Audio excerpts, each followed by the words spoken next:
तो hello friends, कैसे हैं आप लोग? I hope you all are fine. तो मेरे पास दो तरह के बच्चों की क्वेरीज आ रही हैं। पहला जो ओपिनियन जो बच्चे दे रहे हैं वो ये कह रहे हैं कि भैया इंस्टीट्यूट ने वर्किंग क्यों बनवा रखी है। जैसे कि मैंने लास्ट वीडियो में डिस्कस किया था कि वर्किंग नहीं बनवानी चाहिए क्योंकि उससे बच्चे का टाइम वेस्ट होगा, बच्चा नहीं बना पाएगा, सीधी सी बात है।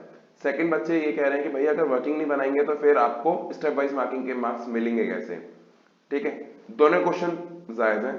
तो मैं यहीं पे इस वीडियो में ये डिस्कस करता हूँ, अपना ओपिनियन भी बताता हूँ, साथ में मेरा क्या ओपिनियन है इसके ऊपर। तो चलो इस वीडियो को शुरू करते हैं। देखो, सबसे पहली चीज, जो बच्चे ये कह रहे हैं कि भैया बिना वर्किंग के स्टेप वाइज के मार्किंग कैसे मिलेगी, तो मार्क्स मिलेंगे कैसे, तो मैं आपको एक चीज पूछना चाहूंगा। अभी दिसंबर में अटेम्प्ट हुआ था, जनवरी में मतलब जो भी लास्ट अटेम्प्ट हुआ था उसके अंदर तो वर्किंग नहीं थी, तो फिर स्टेप वाइज मार्किंग उनको नहीं मिले।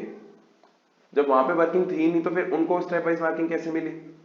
उस टाइम पे इंस्टीट्यूट ने क्या बोला था कि हम लोग उस क्वेश्चन को ही चार पार्ट में डिवाइड कर देंगे। इसमें भी यही कर रखा है, आपको चार पांच पार्ट में डिवाइड कर दिया है। अब क्या किया है, जब चार पार्ट में डिवाइड कर दिया, कोई पार्ट दो का है, कोई तीन का है, कोई चार का है, कोई पांच का है, इस तरह से उन्होंने डिवाइड किए हैं पार्ट्स को एंड उसकी मार्किंग को। एमसीक्यू में भी यही था, बस आपके और लास्ट अटेम्प्ट में डिफरेंस क्या है, आपके में फाइनल आंसर लिखने की जगह दी है, वहां पे एमसीक्यू में था, बस इतना ही डिफरेंस है। तो सीधी सी बात है, जब मान लो एक ट्रेडिंग अकाउंट, आपको एक इनकम्प्लीट अकाउंट का क्वेश्चन आया है, ठीक है, वहां पे आपको उसने ग्रॉस प्रॉफिट पूछ लिया, देन नेट प्रॉफिट पूछ लिया, देन मान लो डेटर का बैलेंस पूछ लिया, देन लास्ट में उसने आपको बैलेंस शीट का टोटल पूछ लिया। अब आपको स्टेप वाइज मार्किंग इसमें कैसे मिलेगी बिना वर्किंग के? अगर आप वर्किंग नहीं बनाते हो तो आपने जीपी निकाल लिया तो आपको 2 नंबर मिल गए, आपने नेट प्रॉफिट निकाल लिया आपको 4 नंबर मिल गए। मैं ऐसे कर रहा हूं कि इतने मार्क्स का है। आपने डेटर का अमाउंट निकाल दिया, मान लो 3 नंबर का था, आपको 3 नंबर मिल गए। मान लो बैलेंस शीट के टोटल का जो बैलेंस शीट का उसने टोटल पूछा था, मान लो वो 5 नंबर का था, वो आपने गलत कर दिया, तो आपके सिर्फ वो नंबर कटेंगे, बाकी तो मिलेंगे ना। वर्किंग बनाओगे जब भी आपका इसी तरह मार्किंग मिलनी है।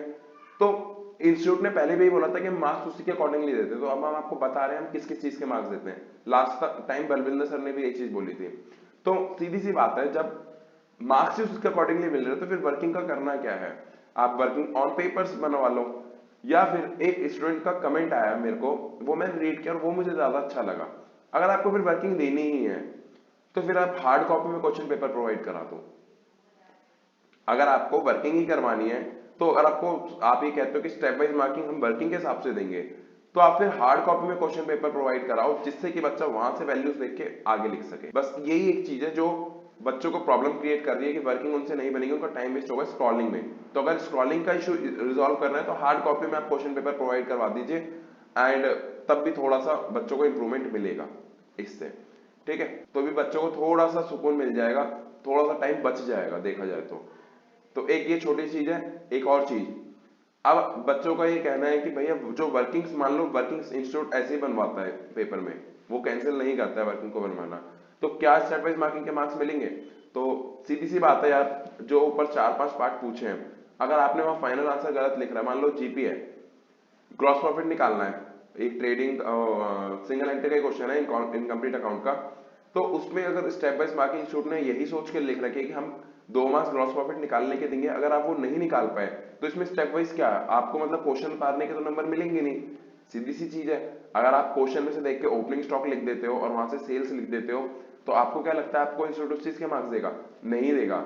आपको इंस्टीट्यूट ग्रॉस प्रॉफिट निकालने के मार्क्स देगा। स्टेप वाइज मार्किंग यही चीज होती है, ना कि ये कि आप क्वेश्चन उतार के वहां पे आ रहे हो। उस क्वेश्चन को उतारने के नंबर कभी भी नहीं मिलेंगे आपको। स्टेप वाइज मार्किंग का मतलब ये होता है कि आपका जो स्टेप बाय स्टेप जो जो वैल्यूज निकलती आ रही है आपको उसके मार्क्स मिलते हैं। तो गलती से भी ये मत सोचना कि आपको क्वेश्चन उतारने के मिल रहे हैं। अब बैलेंस शीट है, बैलेंस शीट में जब आप वैल्यूज उतारते हो, मान लो असेट लिखा है, तो असेट में से आप जब तक डेप्रिसिएशन माइनस करके नहीं लिख दोगे करंट ईयर का, जब तक वो आपका करेक्ट वैल्यू नहीं होगा। तो स्टेप वाइज मार्किंग इस तरह से, ठीक है। तो स्टेप वाइज मार्किंग आपको मिलेगी, लेकिन जो इंस्टीट्यूट ने वो पार्ट्स डिवाइड करे हैं उसके आंसर सही होंगे तो ही मिलेगी, जितना मेरे को लगता है। एंड जितना मेरे को लास्ट टाइम सर ने जो बोला था उससे मुझे समझ आया वो यही आया कि आपको जो मार्क्स इंस्टीट्यूट देता है वो इसी का अकॉर्डिंग नहीं देता है कि पहले gross profit then net profit, मान लो फिर कोई और बैलेंस निकालना है, देन उसके बाद लास्ट में कभी कभी जैसे डेप्रिसिएशन, टोटल डेप्रिसिएशन कितना है क्वेश्चन के अंदर। तो इस तरह से इंस्टीट्यूट पूछ लो, ज्यादा अच्छा ना, क्यों बच्चों को टाइम वेस्ट करे। अब मान लो आपको यही देखना है बच्चे ने पेंडल अच्छे से बनाया कि नहीं बनाया, आप उस P&L के डायरेक्ट नेट प्रॉफिट पूछने की बजाय आप एक काम कर लो, ये पूछ लो टोटल एप्रिसिएशन कितना है। मान लो उसमें कोई इंश्योरेंस की एंट्री आपने एडवांस प्रीमियम वगैरह सब कुछ दे रखा है, तो आप पूछ लो इंश्योरेंस का बैलेंस कितना निकला at the end of the year, ठीक है। देन आप ये पूछ सकते हो नेट प्रॉफिट कितना, ये तो क्वेश्चन आप पूछोगे। इस तरह से आप डिफरेंट डिफरेंट पार्ट्स बना के, जो आप एक या दो एंट्री होती है क्वेश्चन के, तो टफ होती है। कभी डेटर की एंट्री होती है जिसमें कि bed date and further bed date, ये सारी चीजें आ जाती हैं, तो आप उसमें बैलेंस पूछ लो, वो ज्यादा अच्छा है इंस्टेड ऑफ पूरा वर्किंग शो करवाना, क्योंकि बच्चा वो सॉल्व करके निकालेगा। अब तो होम बेस भी नहीं है, अब सेंटर बेस है, तो सीधी सी बात है बच्चा सॉल्व करेगा वहां पे बैठ के, तो उसमें कुछ ऐसा इशू है नहीं। तो अगर वो करेक्ट अमाउंट लिख देता है तो आपको मिल जाएगा मार्क्स बच्चे को।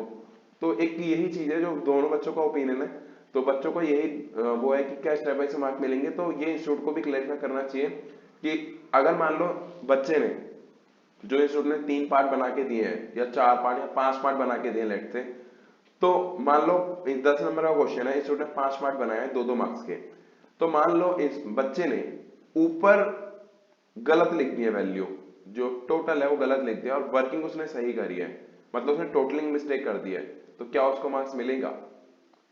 तो ये एक क्वेश्चन है जो अभी भी अनआंसर्ड है, तो आई थिंक इसके ऊपर इंस्टीट्यूट क्लैरिटी दे देगा अभी आगे। बट यस, ये एक छोटे सा इशू था जिसमें बच्चे पूछ रहे हैं कि स्टेप वाइज मार्किंग मिलेगी नहीं मिलेगी। तो स्टेप वाइज मार्किंग ऑलरेडी आपका वो स्टेप में टूटा हुआ है, तो आप वो सही कर दोगे, आपको ऑटोमेटिकली मिल जाएगा, उसमें वर्किंग की जरूरत ही नहीं है।